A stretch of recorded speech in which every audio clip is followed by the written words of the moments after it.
Young to be 13 and too old to be 19. I am a teenager of the new generation. I love the current hairstyle and the latest fashion and clothes. I enjoy watching TV, watching movies, singing the cartoons, and listening to alternative music. Oh yes, I feel very comfortable when sporting a pair of blue jeans. I am a teenager and I wish I were a teenager forever. I shudder at the thought that someday I may become an adult. If to be an adult means to stop growing from both ends and to begin growing in the middle, oh good Lord, deliver me from being an adult. About us teenagers, many things are being said, things flattering and things devastating. But the strange thing is that they are said by adults who seem to have never been once teenagers themselves. On one hand, they say that we are a fair hope of fatherland, but on the other hand, they say that we are wayward and irreproachable, spineless and frivolous, rebellious and elusive. In saying this, they are right precisely because they are wrong. They are wrong because they blame us when they ought to blame themselves. Why blame arts class scene, objectionable movies, gangster movies, bold movies? We do not produce them, neither do we direct them. Why blame us for reading pocketbooks that depict sex, perversion, and violence? Why blame us when we do not know whatsoever the production of them? We do not write them, we do not print them.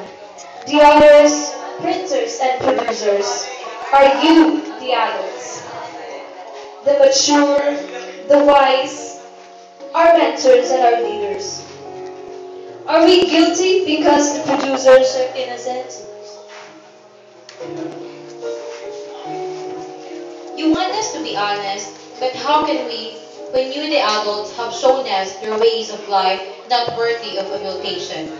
How can we be honest when you, adults, the leaders of our society, present a public of life greased with the crime of graft and corruption, of immorality and perversion?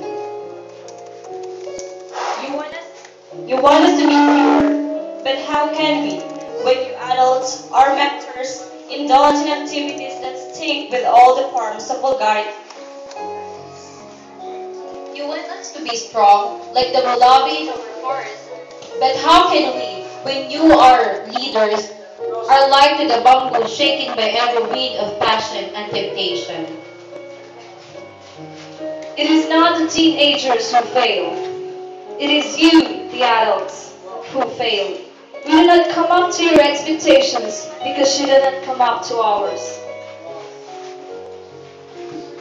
I am a teenager, and I speak for all teenagers who are unsophisticated and adulterated like me. We are the hope of our fatherland, as what the younger self said in moments of his poetic inspiration. Of ourselves alone we are not. We cannot. We have no power to change the world. It is a tragedy that so much blame is of being laid up at the blameless. To our parents and teachers, to our priests and nuns, our leaders and public officials who are there to help us. To them, always say, your hope is in us only when we can hope in you. We can change the world only when we can change us. Restore our faith in God and we will destroy democracy. We will destroy the world. Your success is our success. You fail in our failure, but for heaven's sake, do not blame us. Do not punish us. Do not stigmatize us. For your having failed in us, this is the defense of a teenager.